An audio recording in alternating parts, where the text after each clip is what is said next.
Hey guys, so today we're going to be looking at people who saw things they couldn't explain. So yeah, let's just get right into the video. About 25 years ago, my now former wife and I were caretaking a house. We had been there for several weeks and we both noticed that we always had that feeling coming up the stairs from the cellar that something was going to grab you as soon as you turned the light switch off. We slept with an analog wind-up alarm clock next to the bed, the kind that actually ticks. To set the alarm, you move a tiny third hand to the location on the clock face for the desired time. For example, halfway between 6 and 7 to awaken at 6:30.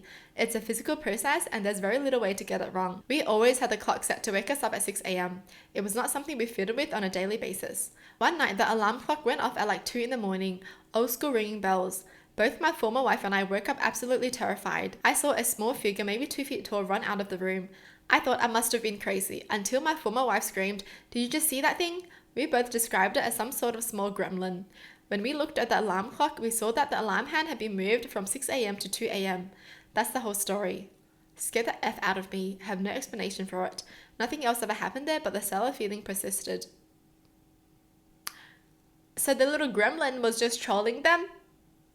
They were like, must be so funny to wake them up at 2 a.m. Oh shit, they're awake.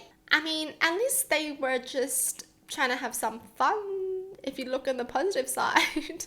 Once I woke up in the middle of the night to the sound of my bedroom door creaking open. I could see the outline of someone standing there, but when I turned on the light, there was no one there. The door was still slowly closing, as if whoever or whatever had been there was leaving. Even creepier, my Nest fire alarm had illuminated in the corridor, sensing movement, but there was nobody there. Okay, this one is scary.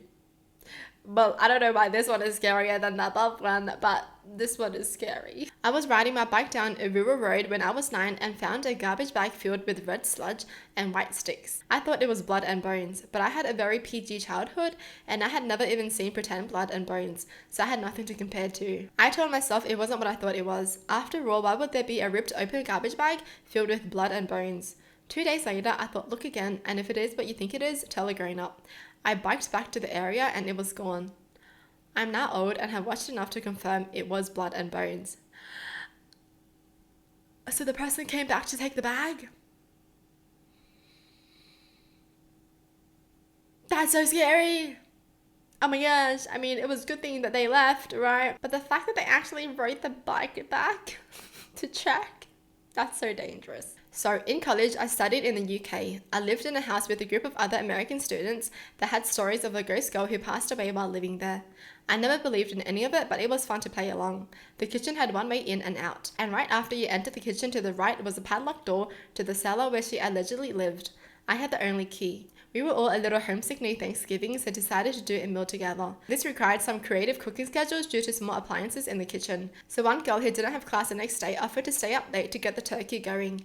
We went into the cellar the first and only time that evening to get larger cooking implements. At 2:04 in the morning, I woke up to my door rattling, like someone was pushing against it. I assumed it was a housemate who just went to the wrong door. About 30 seconds later, when I hear a scratchy female voice softly saying hello, every 5 seconds or so. My window was open and it sounded like it was coming from outside. So I get up to close my window as I assume it's some drunk girl walking back from the pub. I get to the window and there's no one there, and then I hear hello, clear as a bell behind me. My door rattles again and goes silent. I've had night terrors before and hallucinate when I even have a mild fever, so I assume I'm still asleep and lay back down. The next morning at 7 a.m, the girl who's cooking tells me I had the creepiest night. At 1:50, I heard footsteps coming up the cellar stairs.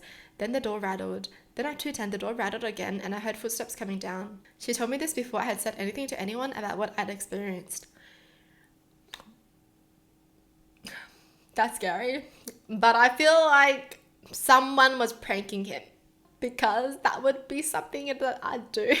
But yeah, I feel like there's a high chance that the girl was pranking him. Working in a nursing home for years during the night, and everyone always complains of weird stuff like noises on the top floor. I never believed in any of that, so I was always the one going upstairs to do night checks. One night I was changing a resident on that floor with a colleague, and my colleague complained he heard something like people walking. We were in the resident room and I had to go to the cupboard at the end of that corridor to get bed sheets, and when I was coming back with the bed sheets, I kept hearing steps and like if someone was touching and opening plastic bags. I was so annoyed and looked outside the room and saw a shadow passing the corridor. I freaked out so badly and froze completely. I had to call another colleague to come upstairs because I was so scared of coming out of the resident room. Bear in mind that I do not believe in those things and that for 2 years I was always the one doing night checks on the top floor and bottom floor on my own. Never had any problem and never saw something. And since that day, I never went upstairs alone and was always very scared. Yeah, that's scary. Well, you know, places where a lot of deaths happen, like hospitals, nursing homes, a graveyard. Yeah, I believe stories from there because there are just a lot of souls floating around, right? This isn't my story, it's my uncle's. A bit of backstory: he used to work on the London Underground doing maintenance to the tracks and tunnels, etc. Once he went into a tunnel with my 2 other colleagues. They stopped to do something and this man said to my uncle, like, "Hey, uncle's name, can you show me the way out?" My uncle was thinking it was one of his guys and said, "You know the way out." I think he was so engrossed in his work that he didn't turn around to see this bloke to start with. So this guy says, "I'm so cold." Then my uncle said he immediately felt dead cold and the air around him dropped. So my uncle turns around and shines a light on him. My uncle said to me this bloke is what you would call a ghost standing there. He was holding a really old vintage lamp and was wearing really old dirty uniform. He said the feeling he got was so strange, as if he knew this bloke was a ghost. The bloke just kept saying over and over again, "I'm so cold, I'm so cold." My uncle eventually said to this guy, "I don't think you're supposed to be here, mate. Can you see a light anywhere?" And he looked dead at my uncle and said, "Can you help me? I'm so cold." I'm unsure if the colleagues came to see who my uncle was talking to, but one of them tried to approach this bloke thinking it was someone in the team playing a joke, and this bloke just disappeared right in front of their eyes. All of them freaked out and ran. They refused to go back into the tunnel. My uncle and 2 colleagues refused to go down that tunnel again. Some other colleagues have said they've seen this bloke and he always says how cold he is. My uncle's retired now, but he says he thinks of this bloke from time to time. That's scary. I mean, in a way, you kind of feel bad because he's just cold, right? Like, it just feels like he wants to go, but he's like trapped in the tunnel. So he can't go anywhere and no one can help him. Yeah, that's scary. My best friend and I would always talk about crazy dreams we had. Never thought much of it until he told me about one where he got hit by a car and died. We were about 15 and 16 when he told me about the dream. We were into conspiracies, stuff like aliens, paranormal, lucid dreaming, so we talk about stuff like that a lot. And he died right before he would have turned 20. He said he was riding a skateboard wearing all black when the car hit him and could see everyone at his funeral. He said even his crush was at his funeral and laughed about it. He just kept going on about how it was so real and it really shook me up.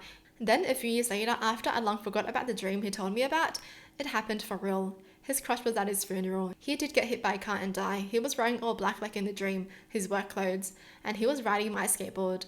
It was all true. I still don't know what to make of it all. Every single detail I remember from his dream came true, and I'm sure there's parts of it he told me that I don't remember. I felt crazy. I didn't tell anyone about it. I just don't know why or how he saw it happen in his dream, and think, what if he never told me about it? It just left me with so many questions, but I guess now I have proof, at least to myself, that our souls go on after we die. I just wish I knew why he experienced that dream and told me about it. Like, there had to be some kind of reason. I just think about how I wouldn't believe this story if I hadn't experienced it for myself. Has anyone ever experienced something similar? Yo, that's scary. Wow. I feel like some people do experience this. Like, they dream about things that happen in real life. So what is that? Like, is it like your subconsciousness telling you something? Like, you know it's gonna happen, so you dream of it? I mean, you don't know for real, but your body kind of knows. I don't know. Or is the universe telling you something? Well, that's it for the video. Hope you guys enjoyed. Tell me in the comments down below what your thoughts are. And as always, thanks for watching. Hope you guys liked it, and I'll see you guys next time. Bye!